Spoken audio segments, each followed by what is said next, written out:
सारी खबरें शुभ नहीं होती, कुछ मंगल भी होती हैं, और जो ना शुभ हो ना मंगल वो करती हैं सावधान। तो शुभ बताने, मंगल दिखाने, करने आपको सावधान। मैं हूं आपके साथ श्वेता झा।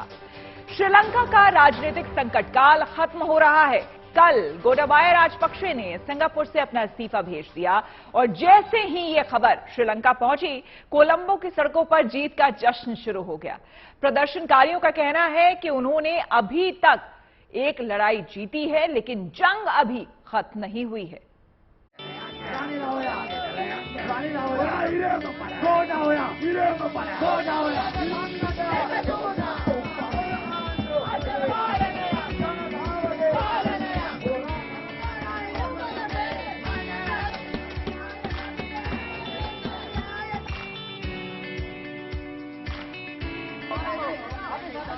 कोलंबो की सड़कों पर ये जीत का जश्न है।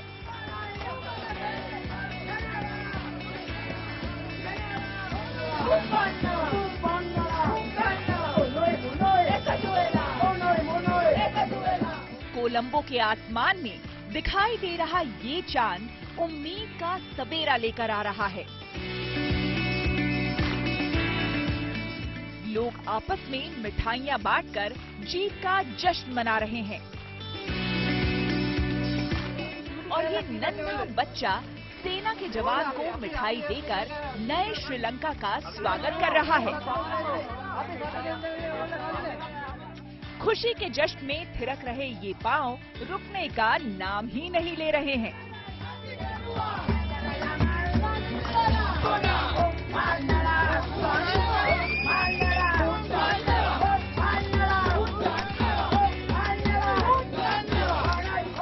ये गीत श्रीलंका की नई आजादी की इबारत लिख रहे हैं।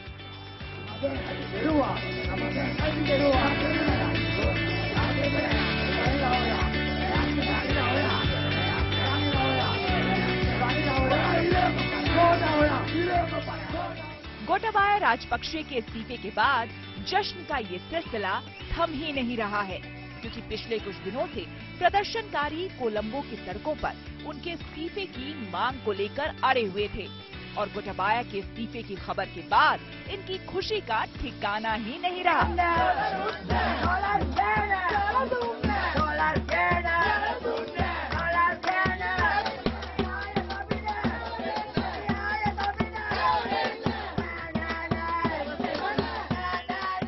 The whole country will celebrate today.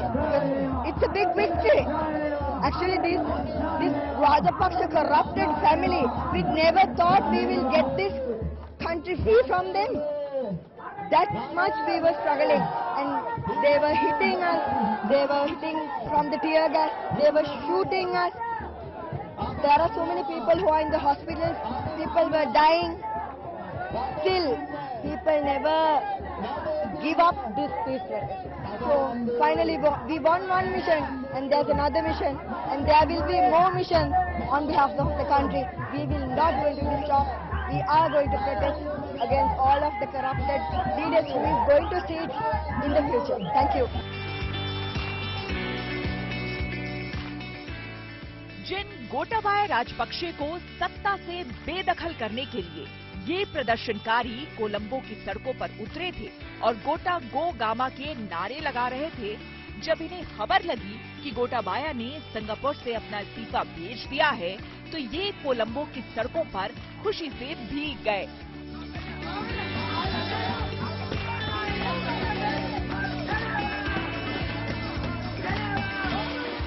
So I think at this point in time there are early celebrations at Galway. Obviously with the knowledge that Gotabaya will soon be going home.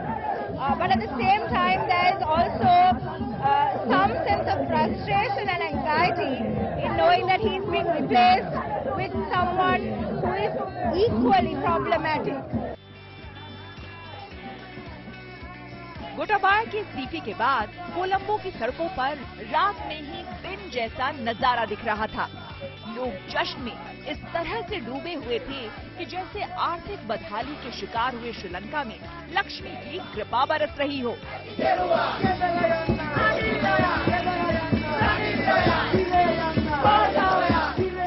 दरअसल आर्थिक मंदी के बाद जारी विरोध प्रदर्शन के बीच Singapore भागे राष्ट्रपति गोटाबाया राजपक्षे ने अपने पद से इस्तीफा दे दिया है।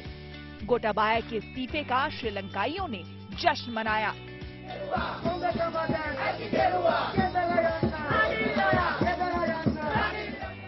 प्रदर्शनकारी गोटाबाया के नाम पर रखे गए गोटागो गामा स्थल पर भी पहुंचे और यहां जमकर डांस किया और कहा कि वे अब पहले से बेहतर शासन चाहते हैं।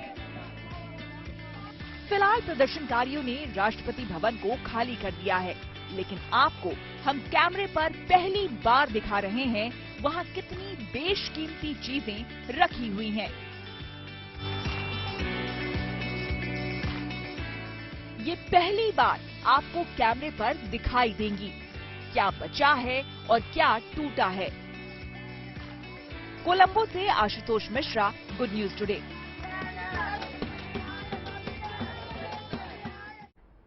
क्या आप जानते हैं कि श्रीलंका का ये दंगल कहां से शुरू हुआ और कौन वे लोग हैं जो इस आंदोलन की अगुवाई कर रहे थे? क्योंकि लोगों के लिए यह आश्चर्य का विषय बना हुआ था कि कोलंबो की सड़कों पर एक साथ इतने आंदोलनकारी कहां से आ गए और इस आंदोलन को कौन लोग हवा दे रहे थे। तो आइए जीत के उन नायकों की कहानी हम आपको दिखाते हैं।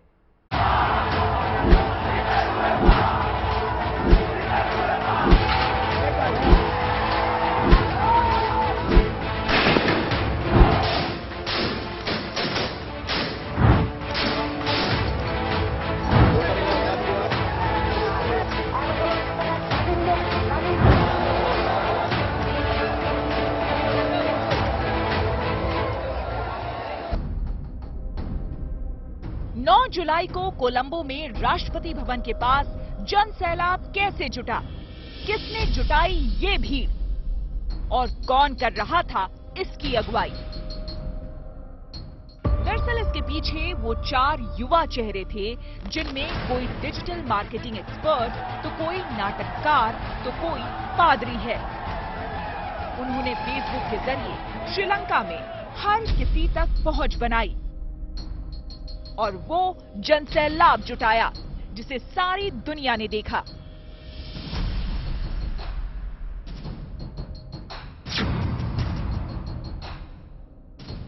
इसमें पहला युवा चेहरा है चामिरे डेडवगे, जिनके फेसबुक अकाउंट में ढेरों वीडियो और जनता को अपील करने वाले संदेश भरे पड़े हैं। उनकी हर पोस्ट को बड़े पैमाने पर शेयर किया जाता रहा है। वो पेशे से मार्केटिंग मैन हैं और एक बड़ी विज्ञापन कंपनी में मैनेजर हैं।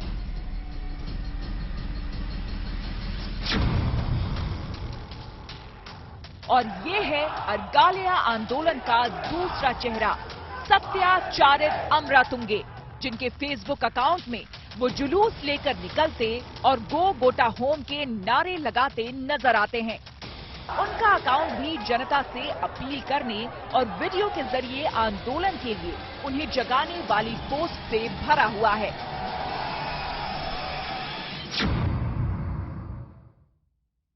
ये श्रीलंका में उमड़े जनसैलाब से जुड़े आंदोलन का तीसरा युवा चेहरा रुवांती डी चिकेरा है। ये नाटककार और सामाजिक कार्यकर्ता हैं।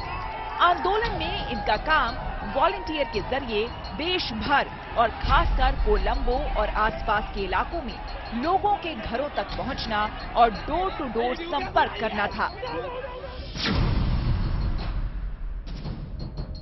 और ये अर्गालिया आंदोलन के पीछे रहे अमिला जीवंत पेरिस हैं। पेशे से कैथलिक पादरी हैं, लेकिन इस बार उन्होंने देश में लोगों को जगाने के काम में हिस्सा बटाया। इन्होंने इस आंदोलन के लिए जहां तमाम धार्मिक संगठनों को साथ लिया और अपने साथियों के साथ सीधे विपक्षी दलों और स्टूडेंट फेडरेशन से संपर्क साधा। हालांकि लोगों को समझ नहीं आ रहा था कि लंका में इतनी भारी भीड़ आखिर कैसे जुट गई और लोग कैसे राष्ट्रपति भवन तक पहुंचे। Bureau report, good news today. Sri Lanka में राजनीतिक स्थिरता धीरे धीरे पटरी पर लौट रही है। गोटाबाया के इस्तीफे के बाद रानिल विक्रमसिंघे ने कार्यवाहक राष्ट्रपति की कुर्सी संभाल ली है और स्पीकर ने ऐलान किया है कि एक हफ्ते में श्रीलंका को नया राष्ट्रपति मिल जाएगा। ऐसे में सवाल है कि क्या राष्ट्रपति बदलने से श्रीलंका की बदहाली दूर हो जाएगी?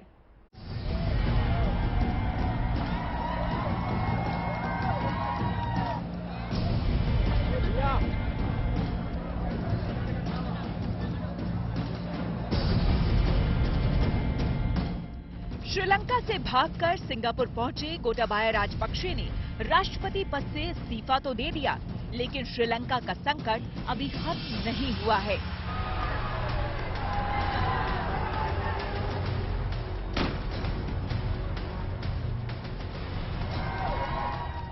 स्पीकर अबेवर्दने ने गोटाबाया का इस्तीफा स्वीकार करते हुए ये ऐलान भी किया कि 7 दिन के भीतर श्रीलंका को नया राष्ट्रपति मिल जाएगा। श्रीलंका में जारी बवाल के बीच स्पीकर का ये बयान काफी मायने रखता है, क्योंकि पिछले कई दिनों से हजारों प्रदर्शनकारी गोटाबाया के इस्तीफे और नए राष्ट्रपति की नियुक्ति की मांग कर रहे थे।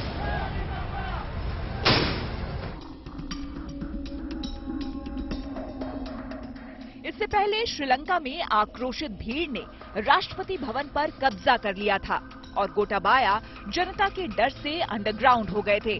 उसके बाद गोटाबाया भागकर मालदीव्स पहुंच गए, लेकिन सियासी बवाल के चलते मालदीव ने उन्हें शरण नहीं दी, जिसके बाद वो सिंगापुर पहुंचे और वहीं से ईमेल के जरिए उन्होंने अपना इस्तीफा स्पीकर को भेज दिया।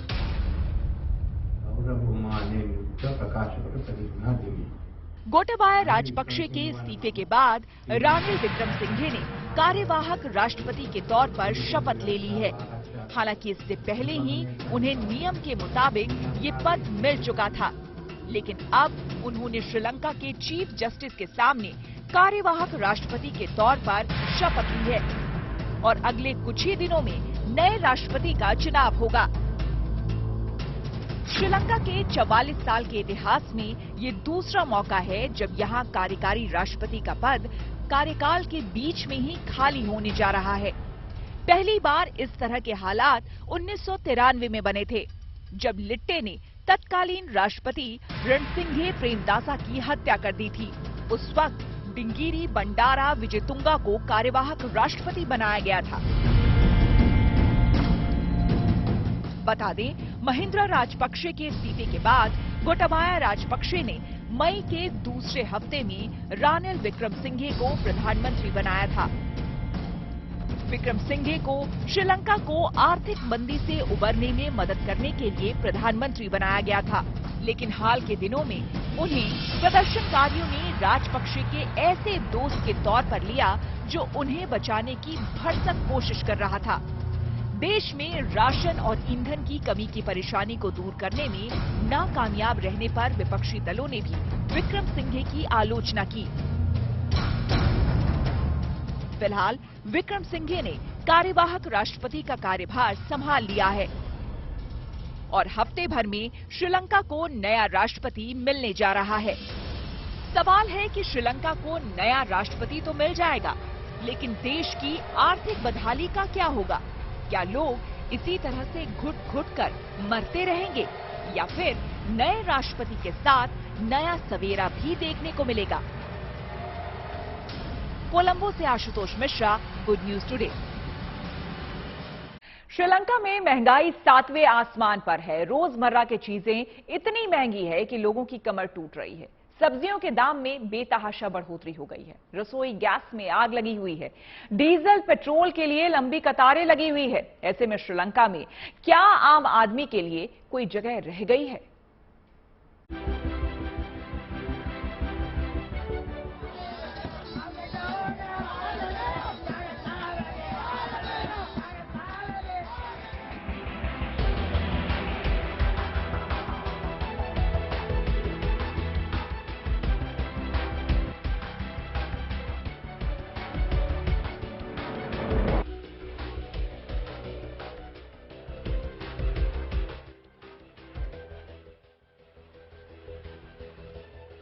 श्रीलंका में गोटाबाया राजपक्षे के इस्तीफे के बाद राजनीतिक स्थिरता की संभावना तो बढ़ती जा रही है, लेकिन श्रीलंका की आर्थिक हालत बद से बदतर होती जा रही है, क्योंकि श्रीलंका के राजनीतिक संकट की सबसे बड़ी वजह वहां की सरकार की आर्थिक नीतियां रही हैं। सरकार के गलत आर्थिक फैसलों का असर ये हुआ कि देश में खाने पीने और राशन की वस्तुएं अंधाधुंध महंगाई की चपेट में आ गई। श्रीलंका में हालात ऐसे हो चुके हैं कि लोगों के लिए खाना पीना भी मुश्किल हो गया है। यही वजह है कि श्रीलंकाई सरकार के खिलाफ लोगों का आक्रोश बढ़ता गया। अगर आप श्रीलंका में दाल, चावल, नारियल तेल और राजमा की कीमतें जानेंगे तो सिर पकड़कर बैठ जाएंगे। सिर्फ चावल, आलू और तेल से तो पेट भरेगा नहीं। न्यूट्रिशन हर किसी की जरूरत है। दालों के बिना घरों में काम चलता नहीं है। लेकिन श्रीलंका में इस आर्थिक संकट के बीच जब आप मंडी में आते हैं तो कीमतें डराती हैं। मसलन शुरू करते हैं यहाँ से। ये कोथामली है, स्थानीय जो अनाज है 620 रुपए प्रति किलो की दर से बिक रहा है।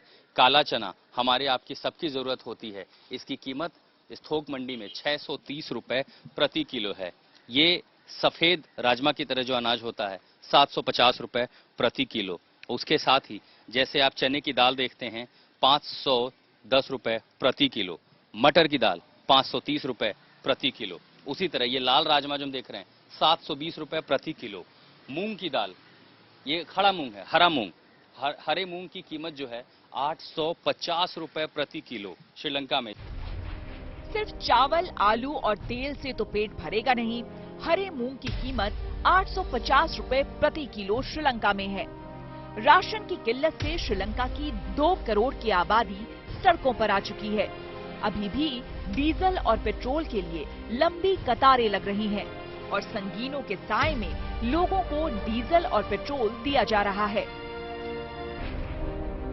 श्रीलंका में डीजल, पेट्रोल ही नहीं बल्कि अनाज की कीमतों में भी आग लगी हुई है और अन्न भी अब आम आदमी की पहुंच से दूर होता जा रहा है। कोलंबो से Ashutosh Mishra, good news today.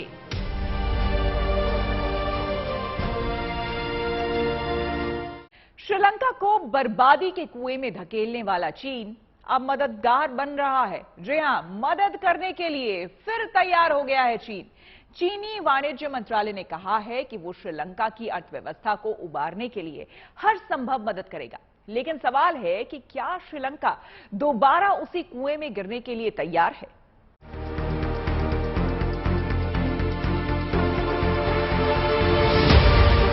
जिस चीन ने श्रीलंका को बर्बाद करके कहीं का नहीं छोड़ा, अब वही चीन फिर से श्रीलंका को मदद की राग अलाप रहा है।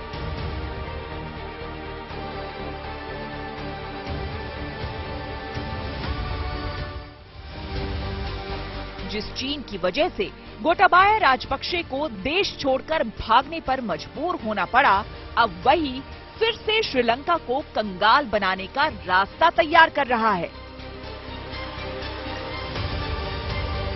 चीन के वाणिज्य मंत्रालय ने कहा है कि वो श्रीलंका को मदद देना जारी रखेगा, जिससे श्रीलंका की बेपटरी हो चुकी अर्थव्यवस्था फिर से पटरी पर लौटे और वहां के लोगों के जीवन स्तर में भी सुधार हो। जिस चीन ने श्रीलंका को बर्बादी की कगार पर ला खड़ा किया, अब उसी चीन के वाणिज्य मंत्रालय ने कहा है कि वो श्रीलंका की पूरी मदद करेंगे। क्या श्रीलंका को अब भी चीन की मदद लेना चाहिए?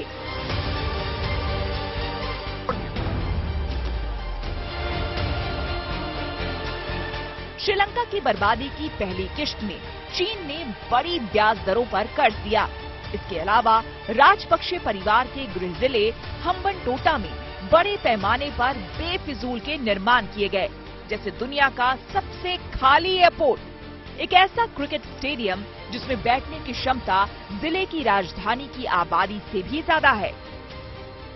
इसके अलावा 1.4 बिलियन डॉलर की लागत से बना हम्बनटोटा बंदरगाह, जिसे चीन ने 2017 में 99 साल के लिए लीज पर ले लिया। इन सब के अलावा चीन के भारी भरकम कर्ज, जिसकी एक शर्त ये भी होती है कि उसकी डिटेल्स पब्लिक को नहीं बताई जा सकती। इसके अलावा तेल और अनाज की कीमतें तेजी से बढ़ी, जिसके कारण श्रीलंका का विदेशी मुद्रा भंडार खाली हो गया, जिससे जनता के सब्र का बांध टूट गया और वो सड़कों पर उतर आई। Bureau report, good news today.